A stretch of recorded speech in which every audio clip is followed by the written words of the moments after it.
করার জন্য এই দিল্লির এজেন্ডা বাস্তবায়ন যারা করতে চায় তাদেরকে রুখে দিতে হবে। আমরা ইনকিলাব মঞ্চের সাথে আমরা একাত্মতা ঘোষণা করছি। আমরা মুক্তিযুদ্ধ প্রজন্ম 26শে মার্চ আমরা সুখী সমৃদ্ধ বাংলাদেশ গড়ার লক্ষ্যে আমরা কাজ করে যাচ্ছি। ইনকিলাব মঞ্চের সঙ্গে একাত্মতা ঘোষণা করে আমরা ছিলাম, আছি এবং থাকবো। আসসালামু আলাইকুম ওয়া রাহমাতুল্লাহি ওয়া বারাকাতুহু। আমি কথা বলার জন্য অনুরোধ করছি মুক্তিযুদ্ধের সন্তান এবং প্রজন্মের মুক্তিযুদ্ধ 26শে মার্চ প্রজন্মের সভাপতি জনাব সাদিক চৌধুরী। জনাব সাদিক চৌধুরীকে কথা বলার জন্য অনুরোধ করছি। বিসমিল্লাহির রহমানির রহিম।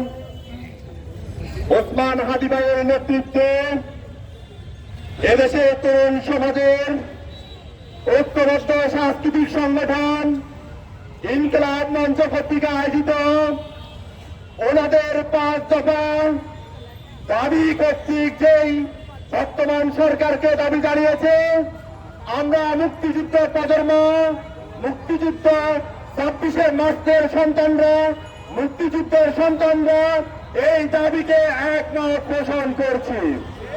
সম্মানিত প্রিয় উপস্থিতি, সম্মানিত সাংবাদিকগণ, সম্মানিত ছাত্রগণ, প্রিয় তরুণ সমাজ, আপনারা জানেন 2013 সালে যে শাহবাগ মঞ্চ নাটক করেছিল, এই মঞ্চ নাটকের মাধ্যমে বাংলাদেশকে বিরক্ত করেছিল।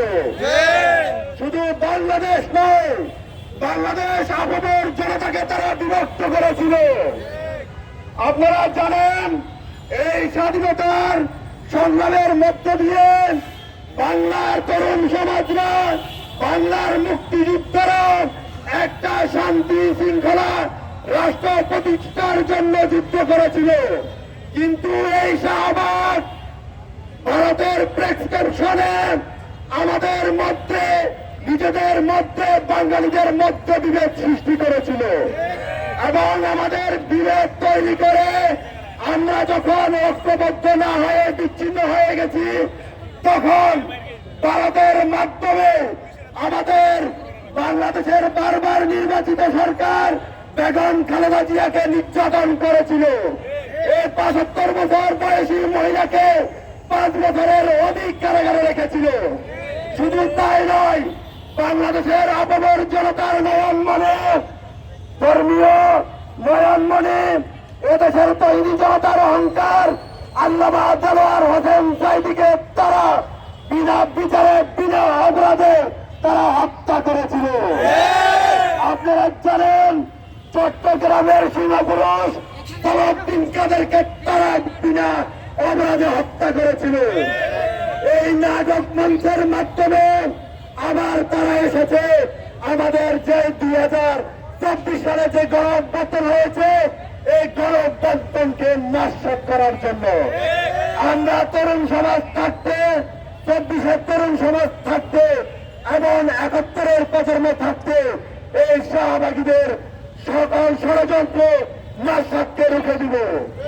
এবং আমরা মুক্তিযুদ্ধ প্রজন্মকে জানিয়ে দিতে চাই, পক্ষ থেকে জানিয়ে দিতে চাই, বাংলাদেশ যতদিন থাকবে, আওয়ামী লীগ যদি থাকে, তাহলে বাংলাদেশে শান্তি পেয়ে আসবে না। সুতরাং আমাদের দাবি, এই আওয়ামী লীগকে অতি শীঘ্রই নিষিদ্ধ করতে হবে। আমরা কোন তালবাহানা মানব না। আমরা সকলকে ইনকিলাব মঞ্চের ইনকিলাব মঞ্চে ঐক্যবদ্ধ ভাবে যে আন্দোলন নিয়ে এসেছে, এই আন্দোলনকে সংহতি প্রকাশ করার জন্য সবাইকে উদাত্ত আহ্বান জানিয়ে আমি আমার কথা এখানে শেষ করছি। বাংলাদেশ জিন্দাবাদ, ইনকিলাব জিন্দাবাদ, প্রজন্ম 24শে মার্চ জিন্দাবাদ। আসসালামু আলাইকুম ওয়া রাহমাতুল্লাহ।